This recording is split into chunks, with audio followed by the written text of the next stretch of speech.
फक्त गिफ्ट घेण्यासाठी गेले होते, पण पुढे जे झालं ना, तर तुम्हाला सांगते, उद्या आहे श्रुतीच्या स्कूलमध्ये रक्षाबंधन सेलिब्रेशन. त्याचसाठी मला घ्यायचं आहे एक गिफ्ट.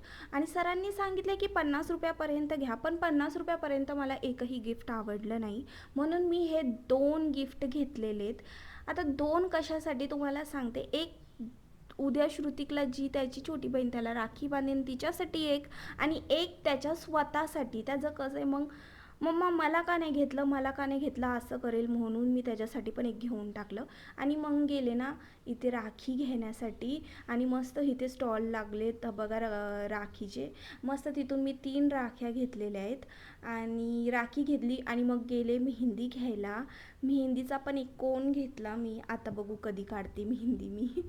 आणि मग घरी जायला निघाले. अर्ध्या रस्त्यात मला ही गाय दिसली, ही कंटिन्यू माझ्याकडे बघत होती. ती स्वतः पण पुढे जात नाही आणि मला पण जाऊ देत नाही आहे. त्या काही करत तर नाही, पण मला खरंच भीती वाटते.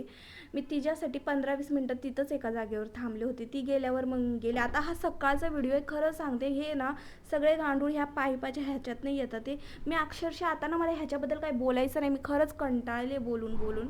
तुम्ही पण कंटाळतील की काय रोज एकच सांगते, माझ्या घरात गांडूळ आलं आणि हे आलं ते आलं. ते जाऊ द्या. मग त्याला मस्त ना स्कूलमध्ये रेडी करून बघा पाठवलं होतं. घरी आल्यावर मला दाखवत होता, मम्मा मला हे दिलं आहे, ते दाखवत होता. आणि मग ना त्याला सांगते, मस्त त्याला बघा राखी पण बांधली आहे, किती छान ना.